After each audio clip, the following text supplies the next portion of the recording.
Muchas gracias, maestro Jorge Gómez. Muy buenas noches tengan todos ustedes, estimados amigos, colegas, colaboradores.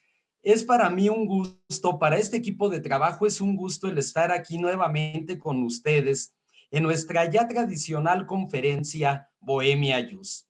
Esta Bohemia Jus, que es la forma como concluimos nuestra semana de actividades, ya que de lunes a viernes, tanto el maestro Jorge Gómez como un servidor, venimos presentando para ustedes diversos cursos en materia jurídica y concluimos los sábados con esta conferencia Bohemia Jus y también con la conferencia Vampiro a cargo del maestro Jorge Gómez. Sabemos que, bueno, para nosotros la mejor forma de descansar, como se dice coloquialmente, es haciendo adobes. Y qué mejor que, pues, haciendo lo que nos gusta, que es difundir precisamente una cultura jurídica, pero no nada más en el aspecto meramente jurídico, sino que va más allá. ¿Por qué? Porque se tocan aspectos contables, aspectos empresariales, aspectos históricos, muchos y diversos temas, buscando precisamente nosotros llegar no solamente a los abogados, sino a todas aquellas personas que realizan diversas actividades, pero que requieren, como todos requerimos, precisamente del derecho. Hoy, como caso muy excepcional respecto de la temática que hemos venido manejando en Bohemia Jus durante este año, en la cual hemos estado con el tema Forjadores del Estado Mexicano, haciendo la conmemoración de ese bicentenario de la independencia de México, que es en este año, no fue en 2010, es en 2021, donde realmente se cumplen ya ese tiempo de vida independiente para nuestro país. Hemos venido entonces destacando a personajes importantes, como lo fue en su momento el siervo de la nación, José María Morelos y Pavón, don Valentín Gómez Farías, don José Miguel Ramos Arizpe, y pues tenemos todavía pendiente el comentar de diversos personajes que ya los iremos señalando respecto de lo que es Forjadores del Estado Mexicano. Sin embargo, hoy quisimos romper un poquitito esa secuencia para hacer hincapié en un día que se conmemoró esta semana, específicamente el día jueves, y que es el Día Mundial de la Madre Tierra. Ya solamente como planteamiento, pues es un día que nos está ya diciendo mucho, el Día Mundial de la Madre Tierra. Esa Madre Tierra en la cual todos tenemos el origen, esa madre tierra a la cual nos debemos todos nosotros y a la que irremediablemente regresaremos tarde o temprano. Esa es entonces la idea el día de hoy, resaltar la importancia de la madre tierra y comentar algunos aspectos legales respecto precisamente de lo que es el derecho humano a un medio ambiente sano. Sean entonces todos ustedes bienvenidos, tanto las personas que están ahorita en esta plataforma como aquellas personas que nos siguen a través de Facebook. Vamos entonces a iniciar con estos comentarios. Vamos a pedirle al maestro Jorge Gómez si nos puede abrir de favor un material que se preparó para esta sesión y que vamos a ir comentando. Voy a tratar de ser lo más breve en esos comentarios para que sobre todo destaquemos aquí la esencia de todo esto que es el motivo precisamente de nuestro comentario. Entonces, hablamos del Día Mundial de la Madre Tierra y el derecho humano a un ambiente sano. Este solo planteamiento, así como nos hemos referido a la Madre Tierra, destacamos esta parte fundamental, el derecho humano a un medio ambiente sano.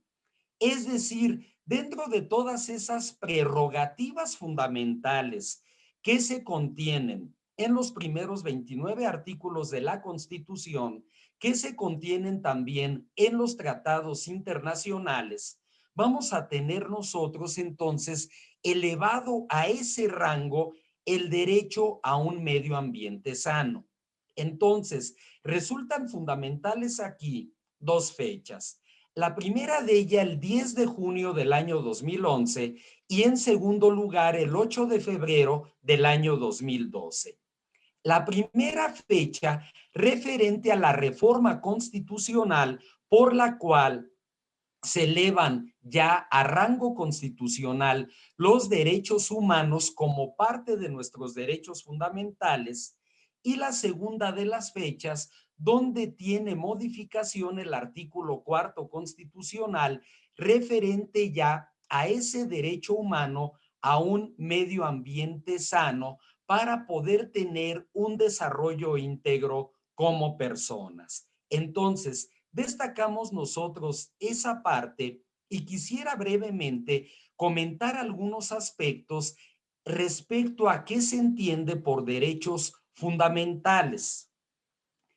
Nuestra Constitución política vigente fue considerada de las constituciones más avanzadas del siglo XX a nivel mundial por haber incluido dentro de sus preceptos las garantías individuales, un conjunto de prerrogativas otorgadas por esta Constitución divididas en garantías de libertad, de igualdad, de seguridad jurídica y de propiedad, reconocidas dentro de los límites del Estado mexicano. Y así se vino manejando desde el año 1917 hasta lo que es el año 2011, donde se va a ver adicionado el párrafo, el artículo primero constitucional al establecer los derechos humanos, el reconocimiento de los derechos humanos a favor de toda persona. Derechos humanos reconocidos por la Constitución, reconocidos por los tratados internacionales. Y respecto de las garantías individuales, aquellas otorgadas para la protección y defensa de dichos derechos. Es entonces un cambio fundamental que se va a presentar. Entonces, destacamos aquí el derecho, que este derecho ambiental, que hay un derecho ambiental, va a cambiar diametralmente su marco legal a partir de las dos reformas ya comentadas, ya que establece, en primer lugar, el derecho de las personas a un medio ambiente sano para su desarrollo y bienestar, contenido en el quinto párrafo del artículo cuarto constitucional. Derecho humano a un medio ambiente sano para su desarrollo y bienestar. Ya no dejamos nosotros a capricho ni de las autoridades, ni de las empresas, ni de todos aquellos que afectan el medio ambiente esta situación. Es derecho fundamental consagrado por la Constitución, pero también por los tratados internacionales suscritos por el Estado mexicano en esa materia. Asimismo, son modificaciones que le van a dar entonces un sentido nuevo a la elaboración y a la aplicación de la normatividad ambiental en un sentido amplio. Esta protección al medio ambiente sano no solamente compromete, como hemos comentado, la aplicación de una norma interna, sino que además va a exigir también el estudio de los instrumentos internacionales de la materia, es decir, los tratados internacionales, las convenciones que tratan precisamente de esa protección a un medio ambiente considerado como sano. Y esto por algo sumamente trascendental, el que son de cumplimiento obligatorio para las autoridades que ejercen el control de constitucionalidad y de convencionalidad, al cual nos vamos a referir un poco más adelante.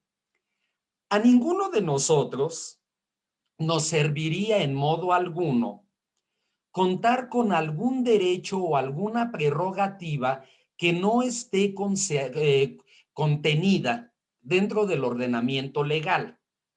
Sería letra muerta. Hoy lo contenemos en ese ordenamiento legal, pero también a rango constitucional por una parte, y por otra parte, en base a lo que es el principio de convencionalidad, por el estricto respeto a los tratados internacionales que rigen la materia. Entonces, no es cosa menor. Si pudiéramos pasar a la siguiente, de favor, maestro Jorge. Y entonces vamos a tener una serie de disposiciones constitucionales que van a contener las bases de nuestra legislación ambiental, que de manera concreta son el artículo primero, el cuarto, 25º, 27º, 73º y 115 de nuestra Carta Magna.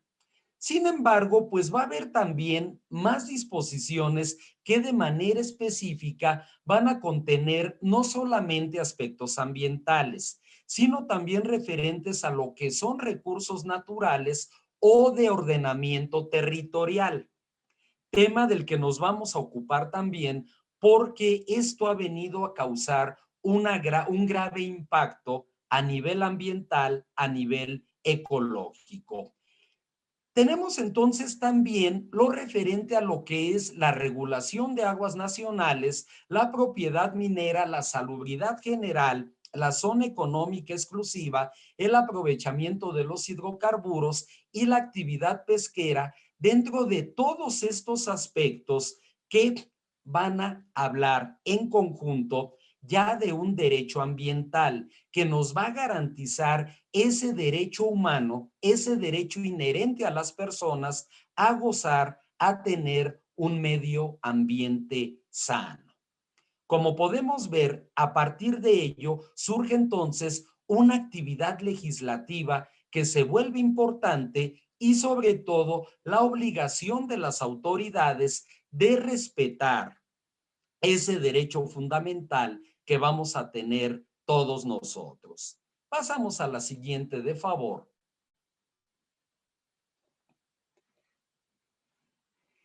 Y bien, aquí podemos señalar que actualmente todos los derechos humanos considerados y contenidos no solo en nuestra Constitución, sino en los tratados internacionales, deben ser considerados conforme a las reglas de interpretación y aplicación contenidos en el artículo primero constitucional. ¿A qué nos referimos con esto? Al hablar de una interpretación conforme, los derechos humanos deben interpretarse de conformidad con estos tratados internacionales y con la propia Constitución. Y hablo aquí en concreto esta atribución de la autoridad o compromiso de la autoridad. Yo como autoridad actúo en apego a ese marco legal. Mi actividad no puede ir más allá de esos derechos humanos. Esa interpretación que se contiene tanto en la Constitución como en los tratados internacionales.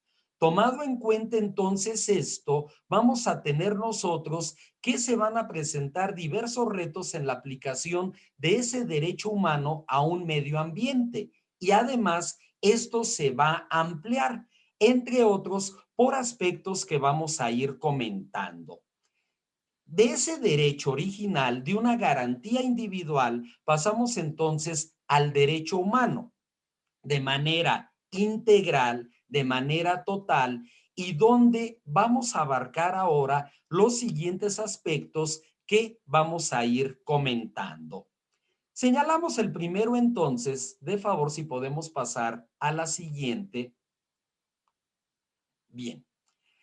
Dadas aquí las peculiaridades del derecho ambiental y su origen de naturaleza internacional, la aplicación de tratados internacionales en los actos de autoridad, así como en las demandas que como particulares hacemos valer ante la autoridad, se vuelve más común que otros derechos humanos.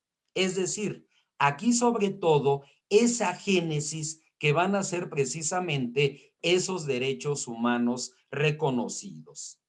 En ese sentido, entonces, el reto es saber si aplicaremos tal cual las reglas que el Poder Judicial sugiere o si en su caso utilizaremos algunas reglas que atienden las peculiaridades de lo ambiental, es decir, más allá de aquellas reglas de interpretación y aplicación del derecho que se dan en la actividad jurisdiccional. El derecho a un medio ambiente sano, y lo afirmamos tajantemente, exige entonces una interpretación conforme a la Constitución, conforme a los tratados internacionales suscritos por el Estado mexicano en materia de protección ambiental, garantizando ese derecho humano a un medio ambiente sano. No es fácil y lo hemos comentado en otras pláticas que hemos tenido. El deber de la autoridad ya no solamente es a nivel de la legalidad, aplicando la ley que rige la materia. Ahora nos vamos a esa protección de los derechos humanos reconocidos en estas fuentes, la Constitución y los tratados internacionales. Pasamos al siguiente, de favor. El principio pro persona, que aquí va a tener una situación especial, ya que estamos hablando nosotros de un derecho que se establece a nivel general. En el mismo segundo párrafo del artículo primero se va a especificar que la interpretación conforme favorecerá en todo tiempo en favor de las personas una protección más amplia pro persona, a favor de la persona, entendiendo nosotros esa parte sensible, esa parte fundamental que es el derecho fundamental de la persona, el derecho inherente. Este principio entonces implica acudir a la norma más amplia y ahí vamos subiendo jerarquías o a la interpretación más extensiva cuando se trata de proteger derechos reconocidos. Veamos entonces esto. Si yo soy autoridad y está en juego ese derecho, tengo que ir a aquella norma que establezca un marco protector más íntegro en favor de la persona. Es decir, hoy en día el ser humano al centro de las disposiciones legales, al centro de la actuación de las autoridades, al centro también de lo que va a ser la actuación de los particulares. Por eso entonces, como autoridad se va a esa parte más amplia. E inversamente, a la norma o interpretación más restringida cuando se trata de establecer restricciones permanentes al ejercicio de los derechos o incluso de su suspensión extraordinaria. ¿Por qué? Porque si yo, por ejemplo, como agente, causo daño a ese medio ambiente, tengo una responsabilidad. Obvio es que este principio pro persona será a favor de la parte afectada, no a favor, en este caso, del responsable de ese daño, que muchas veces sabemos va a ser irreversible. Entender entonces el verdadero sentido de este principio pro persona cuando se conculcan, cuando se transgreden sus derechos humanos. Pasamos al siguiente, de favor. Ahora, a diferencia de otras materias legales, este principio pro persona, hablando de lo que es el derecho ambiental, la protección ambiental, siempre será referido a una colectividad. Ese derecho que todos tenemos a un medio ambiente sano. Es decir, el derecho humano a este medio ambiente sano siempre buscará la protección más amplia de las personas en su colectividad. Esta peculiaridad, implica también cierto matiz interpretativo en el ámbito ambiental, a favor de toda esa colectividad. Por ejemplo, caso concreto, y por eso hablábamos también del aspecto de lo que es, por ejemplo, el desarrollo de fraccionamientos, la construcción. Se daña irremediablemente todo ese medio ambiente. Se autoriza el fraccionamiento de tierras de forma muchas veces irracional y eso afecta a toda la colectividad. Muchas veces se nos dice es que nada más afectó a la comunidad establecida en ese lugar, pero sin todos nos debemos a la madre tierra, es un hecho que nos afecta a todos. Bien. Ahora, el control de convencionalidad ya lo habíamos comentado nosotros. El mismo artículo primero, que es el que da lugar a esta reforma, el que es reformado en 2011, en su párrafo segundo, ahora establece que los tratados internacionales en materia ambiental sean obligatorios. Eso es importante y en cualquier otra materia, siempre y cuando estén suscritos por el Estado mexicano. Pero no solamente eso, sino también hace que si estos tratados regulan de una mejor manera una determinada circunstancia, inclusive por encima de los estándares constitucionales, se pueda hacer prevalecer las disposiciones previstas en el tratado.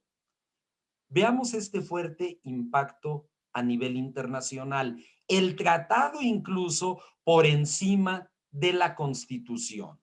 Cuando encontramos ese mejor esquema de protección, y hablando aquí en concreto del tema ambiental.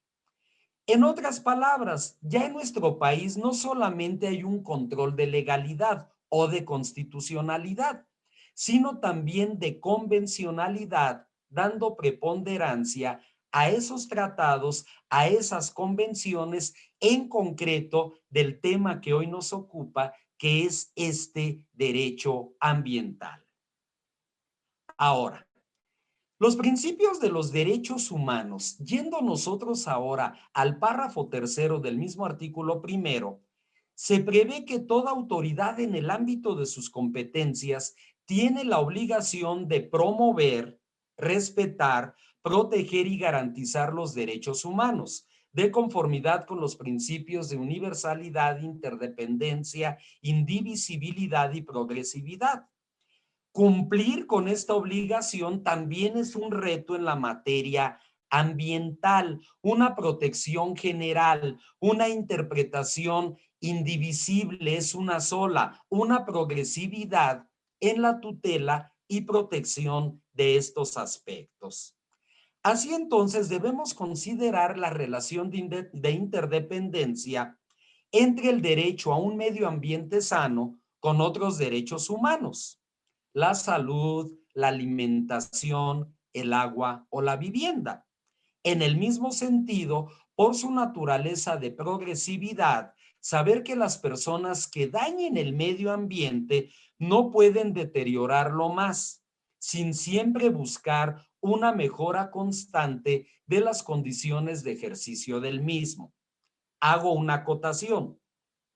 Decíamos incluso cómo se desprende ya esa responsabilidad que puede ser objeto de acción legal contra aquella persona física o moral empresa que dañe ese medio ambiente. Aquí entra, por ejemplo, el tema de responsabilidad social de las empresas. Empresas que se jactan de tener códigos de ética muy amplios, muy ricos, muy integrales, pero que causan daños permanentemente al ambiente, al ecosistema, y se pasa por alto. Empresas que lanzan residuos tóxicos de manera continua y se les permite continuar funcionando. Pero ve uno su código de ética, no nos ponen ahí misión, visión, responsabilidad social, todo muy íntegro. Qué grandes contradicciones.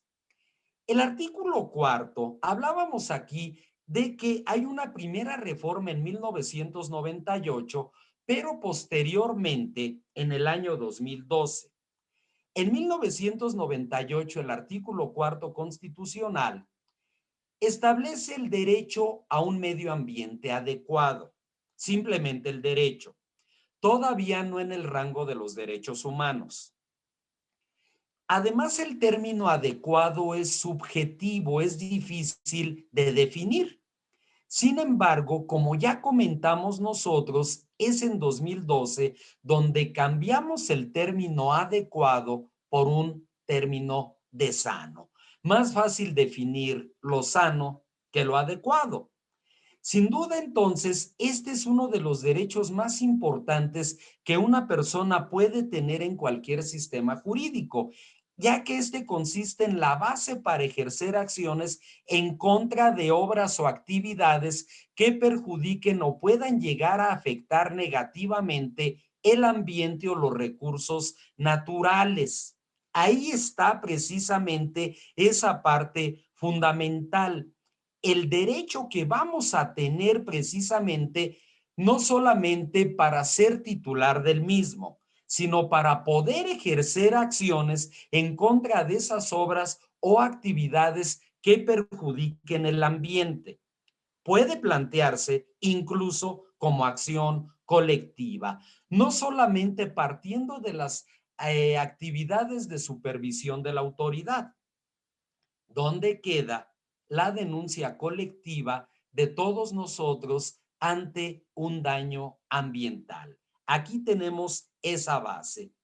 Es decir, bueno, ok, y conforme a estas reglas constitucionales, sí, nos quedamos ahí, no tiene entonces ya naturaleza de pragmático este derecho, sino que se vuelve un derecho exigible ante una justicia ambiental que protege efectivamente los derechos fundamentales de los individuos para disfrutar de su medio ambiente y considere además la necesidad de desarrollar actividades y procesos productivos que generen la riqueza necesaria para incrementar la calidad de vida de la población, con todo esto que implica. En la Bohemia Youth de hoy tenemos, y eso me da mucho gusto, hoy también la presencia de amigos que no son abogados, de amigos que tienen otro tipo de carreras, pero que me comentaron respecto de su interés de conocer esa parte legal. ¿Por qué? Porque efectivamente hay procesos productivos y hoy con la pandemia muchos de esos procesos se han detenido.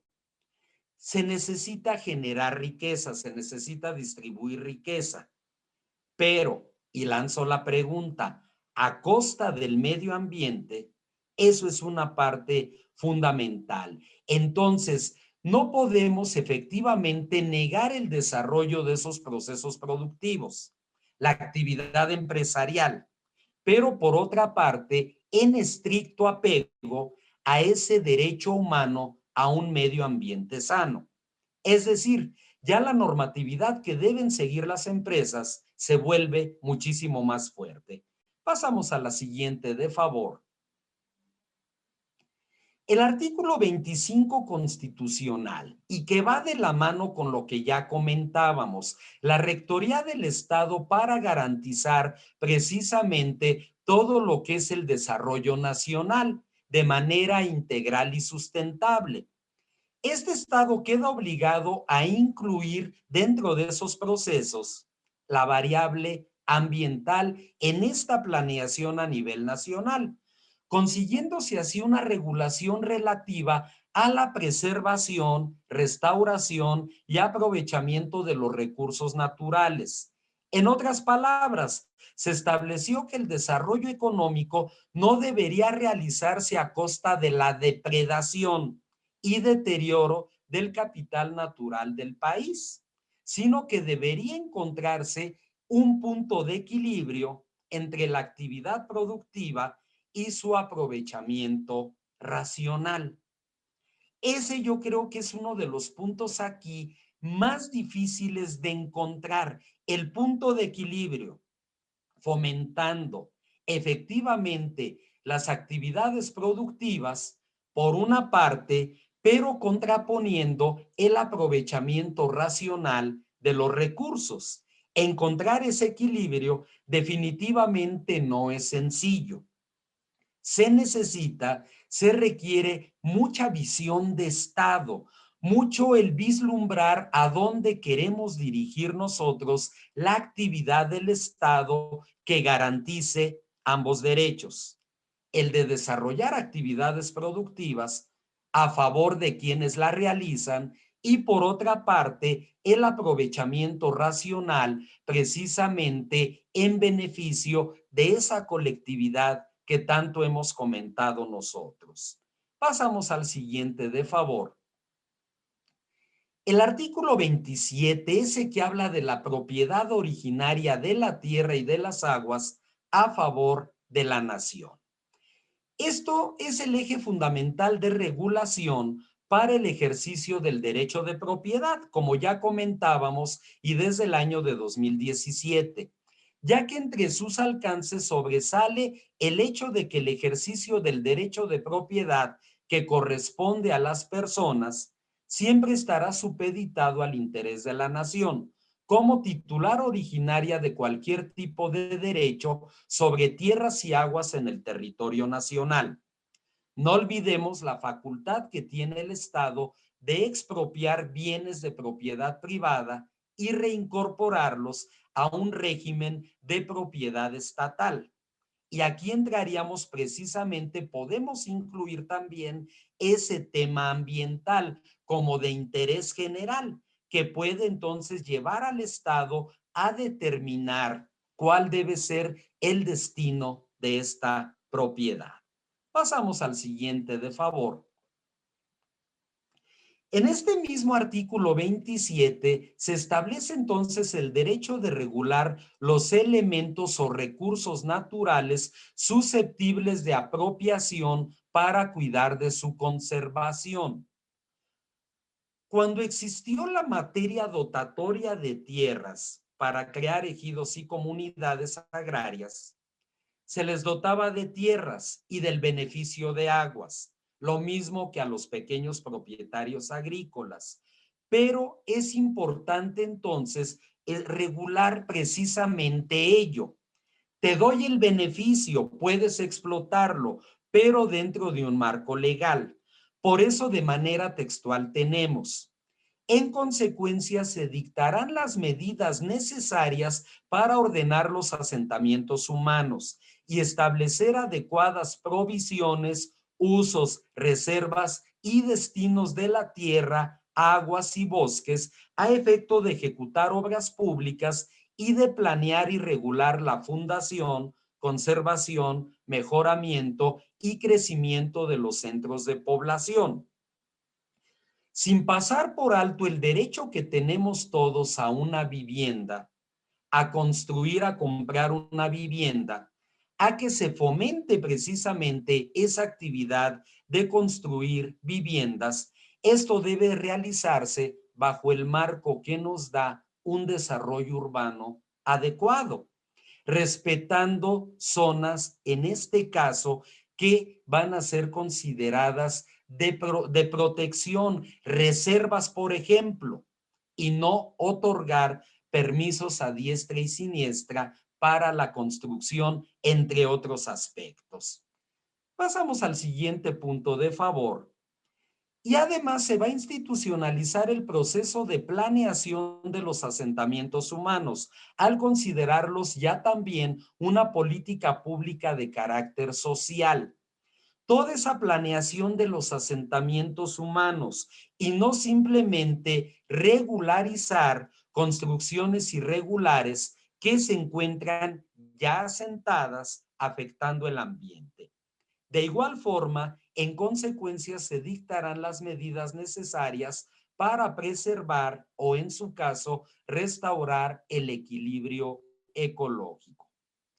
A manera de síntesis, hablando de este amplio artículo 27, se incorpora entonces al texto constitucional la previsión que obliga al Estado a adoptar acciones y programas encaminados al cumplimiento de los fines citados, es decir, la imposición de modalidades a la propiedad y a la regulación del aprovechamiento y la conservación de los recursos naturales que se vinculen a la preservación y restauración del equilibrio ecológico. Es decir, en miras a una cultura de todo ello. Aquí tenemos ahora el artículo 73. Este es un artículo de los más amplios a nivel constitucional. Habla de las facultades legislativas del Congreso de la Unión y en sus fracciones 29ª, tanto en su inciso F como en su inciso G, tenemos entonces que está facultado para expedir aquellas disposiciones legislativas que establezcan la concurrencia de los gobiernos federal, estatal y municipal en lo referente a lo que son asentamientos humanos, con el fin de cumplir lo previsto por el párrafo tercero del artículo 27, es decir, proteger el ambiente y de preservar o en su caso restaurar el equilibrio ecológico. Si yo soy una fraccionadora o una urbanizadora, me tengo entonces que apegar a ese marco legal, donde se da la triple concurrencia a nivel federal, a nivel estatal, a nivel municipal. Pasamos a la siguiente, de favor.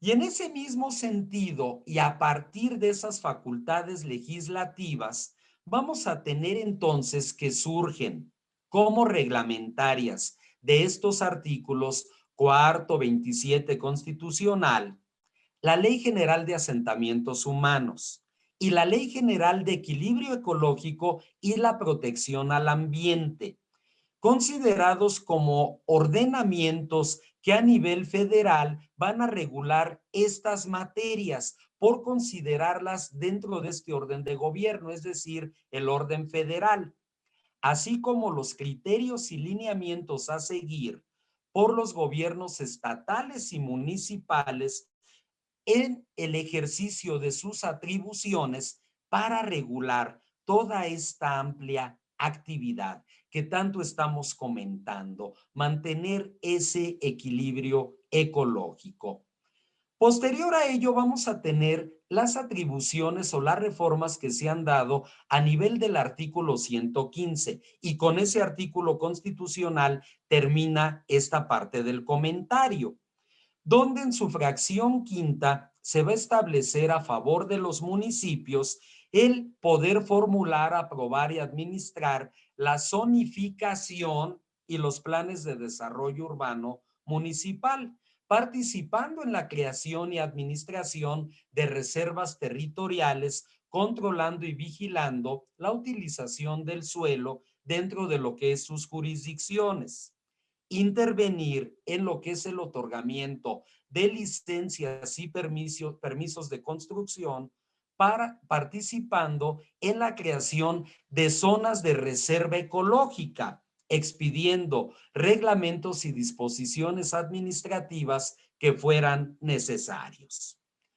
Todos estos artículos que de manera muy general hemos comentado, entonces dirigidos e involucrando a los tres niveles de gobierno en todo ello. Surge la legislación ambiental, esta que se va a caracterizar por ser dinámica en nuestro país, por estar en constante evolución, por comprender un orden materializado de distintos ordenamientos especializados por temas.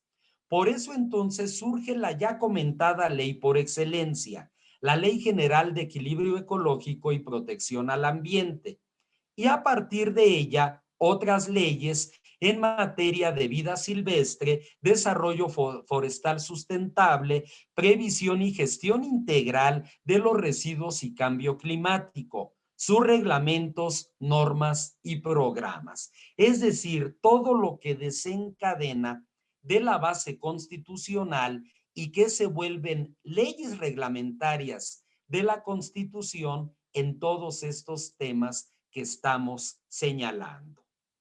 Bien, Ya dejando un poquitito a lo mejor esta primera parte de la plática que fue dogmática, puesto que tuvimos que revisar la base legal, vamos a entrar a dos temas importantes, la biodiversidad y el patrimonio biocultural. Bien, México se caracteriza por ser un país con una gran cantidad de especies de flora, de fauna y de ecosistemas. Y esto nos posiciona como uno de los países megadiversos en el planeta. Solamente 12, ¿eh? Y en ellos estamos nosotros. Esto gracias a la biodiversidad. Es que se puede cumplir con diversos derechos humanos. El derecho humano al medio ambiente sano, el derecho humano a la alimentación y el derecho humano al desarrollo, entre otros. Y es por ello que esta protección y manejo sustentable respecto de la biodiversidad reviste una especial importancia. Enemigos aquí, desde luego, la extinción. Pasamos a la siguiente. No obstante esto que se busca este equilibrio, lamentablemente cada año aumenta el número de especies que se encuentran en alguna categoría de riesgo. Esto debido a la fragmentación de los ecosistemas, la sobreexplotación de especies y el tráfico ilegal. Veamos los datos. Se calcula que de las 81.540 especies y subespecies descritas para México, más de 2.000 están ya en alguna categoría de riesgo, como puede ser peligro de extinción, especies amenazadas o sujetas a una protección especial. Esto debe ser muy claro. Yo sé, por ejemplo, que el picadillo debe de llevar acitrón para que sepa rico, pero la biznaga, que es de donde surge el acitrón, es en este caso una especie protegida. Ahora nuestro rico picadillo, pues hay que comerlo desde hace un tiempo sin acitrón. Y así deberemos irlo haciendo en otras situaciones, ¿no? Es entonces fundamental aquí revertir la pérdida de esa biodiversidad. Por ello, algunos de los principales instrumentos son los siguientes. Se han creado áreas naturales protegidas, corredores biológicos. Actualmente en nuestro país, estas áreas naturales protegidas a nivel federal son 182 y tienen una extensión de 908.395 kilómetros cuadrados. Es decir, casi la mitad del territorio nacional. Por eso es que no es tema menor. Fue muy triste que en esta semana, el Día de la Madre Tierra, lamentamos la extinción, y fue esta semana, de un glaciar dentro de lo que es la Sierra Nevada, específicamente en la falda del Iztaccíhuatl. La extinción. Nunca más estará ese glaciar, esa defensa natural, que la madre naturaleza está ahí, creo, y que nosotros hemos afectado. Bien, entonces aquí, para velar por este efectivo cumplimiento de la legislación en materia ambiental en lo relativo a todos estos procedimientos de inspección, vigilancia y sanción, las instituciones responsables de llevarlas a cabo son, es decir, involucramos ahora qué instituciones son. La Comisión Nacional de Áreas Naturales Protegidas, CONAMP por sus siglas. La Procuraduría Federal de Protección al Ambiente, la Profepa, la Agencia de Seguridad, Energía y Medio Ambiente, la ASCA, y todas aquellas procuradurías a nivel estatal con atribuciones similares.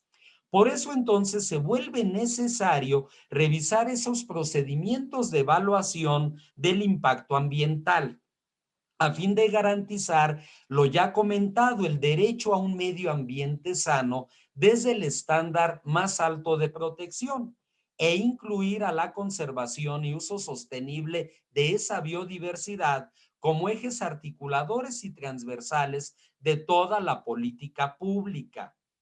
qué necesitado está México desde hace muchos y muchos sexenios de estadistas, precisamente que establezcan, dirijan y coordinen estas políticas públicas.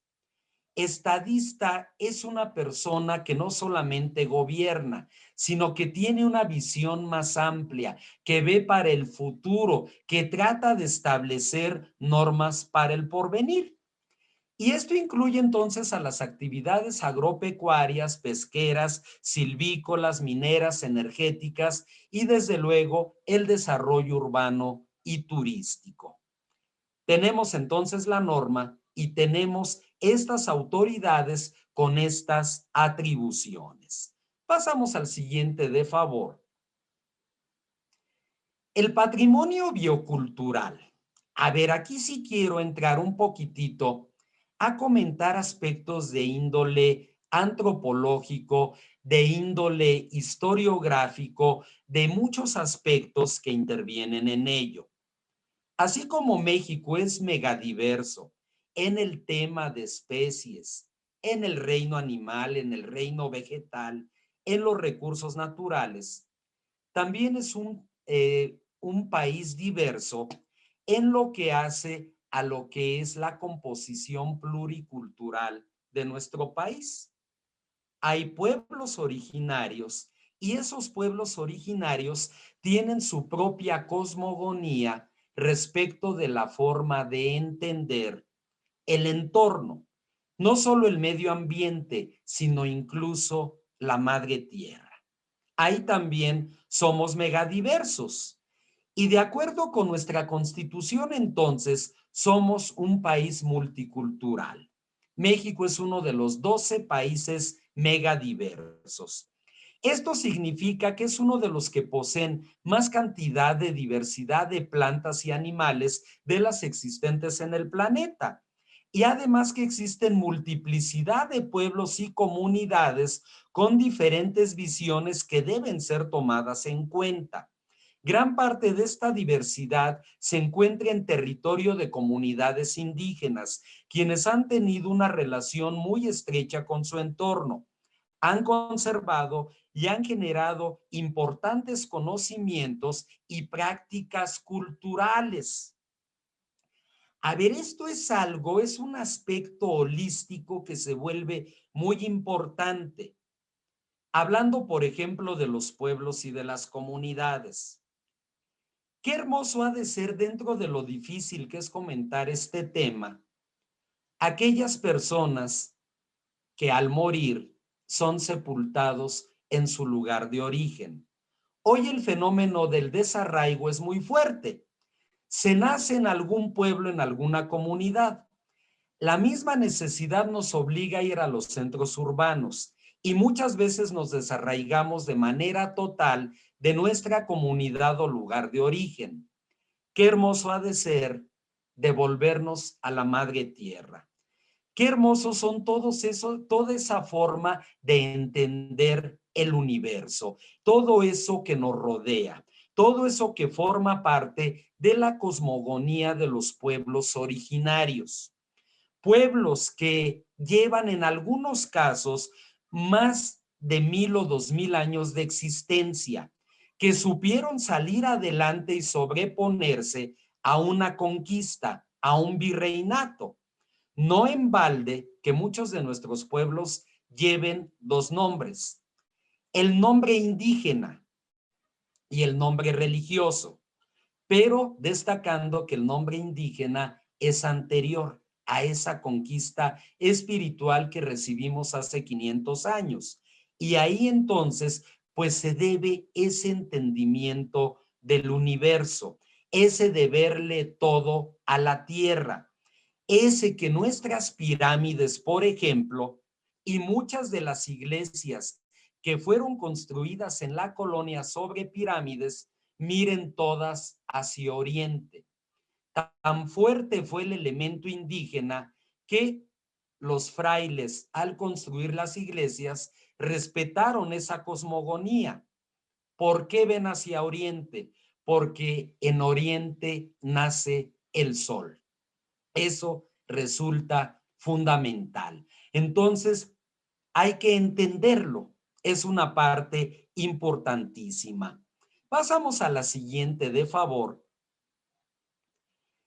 El manejo cotidiano de los pueblos indígenas y de los grupos campesinos de estos recursos naturales y ecosistemas dentro de los territorios en donde se encuentran asentados han generado con los siglos el llamado patrimonio biocultural, que se refiere por una parte a los elementos culturales indispensables para la forma de ser y estar indígena o campesino, y por la otra a un añejo proceso de coevolución en los ecosistemas que habitan. Quiero tratar de comentar esto de la mejor manera o de la manera más objetiva posible. ¿Por qué? Son pueblos originarios, pueblos que hacen del trabajo de la tierra su ocupación habitual, pero no por eso significa que no causen daños a la tierra. Muchos sistemas de cultivo son todavía tradicionales. Esto también ha venido a dañar la tierra. Debemos luchar también por crear sensibilidad en ellos acerca de la introducción no solo de nuevos sistemas de cultivo, sino de también aspectos como lo es la fertilización, el abono de la tierra, la introducción de maquinaria. Es decir, la apertura va en todos los sentidos. Destaco esa gran visión cosmogónica de nuestros pueblos originarios, pero también destaco la situación de que se ha venido agotando la tierra o los recursos naturales. ¿Por qué? Porque la naturaleza desde ese punto de vista es de todos y yo puedo disponer de los recursos naturales, pero también ello ha causado que se vayan agotando. Pasamos al siguiente, de favor. Y es entonces que este patrimonio, en este patrimonio biocultural, se debe visibilizar lo siguiente. Por una parte, los profundos lazos entre pueblos indígenas y su medio ambiente. A mí me gusta utilizar más el término de pueblos originarios. ¿Por qué? Porque recordemos que todos tenemos sangre indígena, todos tenemos sangre española. No somos ni indígenas ni españoles, somos mexicanos, fusión de esas dos grandes culturas. Entonces hay que entender los lazos de esos pueblos originarios, de esos pueblos campesinos con la madre tierra. Segundo, que los pueblos indígenas o originarios no hacen distinción entre recursos biológicos y culturales, los tratan de manera holística. Entiéndase por holística como un conjunto total. Es a lo que nos estamos refiriendo. Entonces lo tienen parte de su cultura. Vamos a cazar el venado, por ejemplo, porque es parte de la tradición de siempre, pero también se están extinguiendo esas diversas especies. Y tres, que la diversidad biológica depende directamente de las prácticas culturales de los pueblos indígenas y viceversa. Esto es, que la cultura y medio ambiente no pueden ser separados ni convertidos en mercancía. Y eso es una parte muy triste, cómo todo esto se ha venido afectando. Es común, por ejemplo, en la zona norte de nuestro país. Yo, como lo he comentado en otras sesiones, yo radico en la ciudad de Monterrey, Nuevo León, y como hace muchos años yo recuerdo todo cuando uno pasa ya al altiplano potosino, ya en los límites de San Luis Potosí con Nuevo León, se encuentra uno en la carretera a muchas personas vendiendo víbora, vendiendo iguana, vendiendo diversas especies, armadillos, y eso pues es lamentable. Uno dice es que si no lo hacen, se mueren, son tierras muy áridas, sí, pero a costa de todo ello. Es decir, entendamos los aspectos de toda esa cultura, pero también démosle otro enfoque. Y pasamos al último de nuestros comentarios y decimos lo siguiente. Sin embargo, carecemos de una legislación y una política pública bioculturalmente adecuadas para el campo, la protección de los derechos humanos y de la identidad cultural de los pueblos, el territorio y los recursos naturales tradicionalmente manejados, la salud, la alimentación y el medio ambiente sano de los pueblos indígenas, de ejidos y de comunidades agrarias. Y esto, lamentablemente, se ha traducido en una sistemática violación de derechos humanos que debe terminar, que debemos nosotros de poner fin a todo ello. Pues bien, yo agradezco como siempre el favor de su atención, hoy habiendo cambiado un poquitito el sentido tradicional cuando tocábamos nosotros el tema de forjadores del Estado mexicano, que retomaremos en nuestra siguiente sesión, pero hoy era importante referirnos a este tema, ese derecho humano a un medio ambiente sano. Si no lo hacemos, si no trabajamos en ello, la naturaleza nos seguirá cobrando facturas, facturas que lamentablemente no podrán, en este caso, ser cubiertas. Sigue habiendo ecosistemas interesantes y veamos de verdad qué inteligentes son las especies en ese sentido. Comentándoles yo, por ejemplo, mi aventura en la ciudad de Monterrey, Nuevo León, tenemos nosotros dentro de todo ese conjunto de montañas que rodean la ciudad, parte corresponde a la Sierra Madre Oriental y ahí hay un parque muy bonito donde suelo ir con mi familia a ejercitarnos de paseo que se llama Chipinque. Ahí convivimos con los osos. Yo en una ocasión me asusté porque uno de mis hijos estaba a escasos 4 metros de un oso. El oso jamás se ocupó de atacarlo y esto ha sido bastante común. Entonces, entendámoslo para que ellos también nos entiendan. Yo agradezco el favor de su atención, Bohemia Yus, para todos ustedes trabajando para desarrollar una cultura jurídica y quedo a sus órdenes por si hubiera alguna duda o algún comentario. Muchísimas gracias. Excelente conferencia, maestro. Muchas gracias. Es un tema que tiene muchas aristas. Hoy lo mostró el maestro José Miguel de una manera muy clara, de un origen constitucional que no hay que perderlo de vista y tampoco los tratados internacionales. Entonces, hay que hacer un pleno análisis porque sí hay que trabajar en este asunto y nosotros como abogados tenemos que tener ese punto de encuentro, ese punto medular del cual podemos hablar del tema y en algún momento resolver una controversia respecto de lo que es el ambiente sano. Muchas gracias, maestro José Miguel. En este momento abro micrófonos para que pueda alguien tener uso de la voz, para que pueda preguntar alguna duda, alguna pregunta. También tenemos el chat. Y recuerden, ya estamos en una nueva modalidad de Bohemia Youth.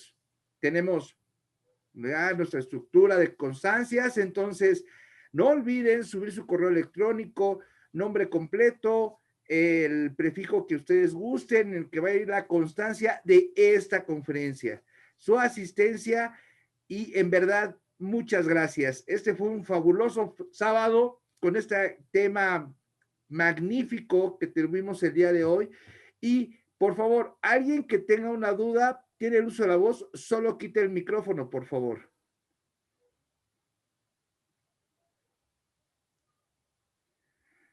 No tenemos dudas. Últimas palabras de esta conferencia, maestro. Muchas gracias. Claro que sí, maestro Jorge, pues nuevamente agradecerles a todos y cada uno de ustedes.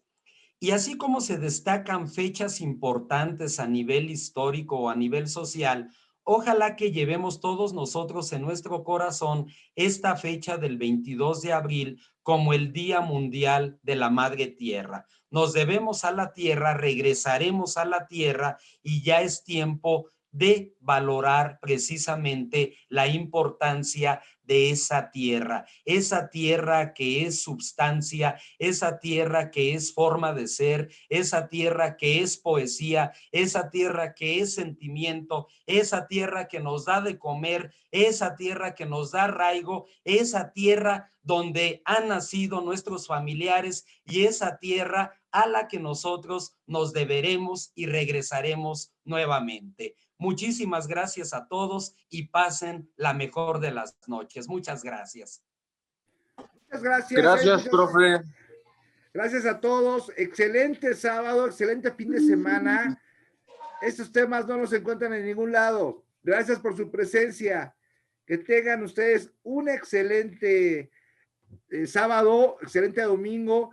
Nos vemos en la próxima Bohemia Youth. Y no olviden, tenemos la gran conferencia del juicio hipotecario que tenemos con el maestro José Miguel, que inician el día lunes, para que estén atentos sus correos nuevamente. Hicimos un cambio de fecha, pero ya inician formalmente el día lunes. Juicio hipotecario en un sentido procesal. Hoy no vamos a tener conferencia vampiro. Su servidor estuvo trabajando toda la noche el día de ayer para hoy. No, ahora sí que tengo ahí atravesado el trabajo, pero aquí estamos en Bohemia Youth. Muchas gracias. Excelente noche. Nos vemos en la próxima. Hasta la próxima. Gracias a todos. Muy buenas noches. Gracias a todos. Gracias, profe. Excelente clase. Gracias, igualmente. Muchas gracias, Daniel. Gracias a todos. Gracias. Bye. Bye. Gracias a todos. Muchas gracias.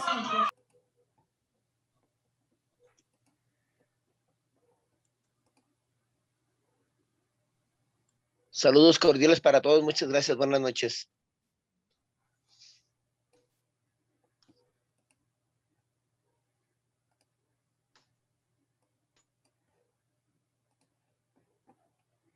Muchas gracias. Hasta la próxima.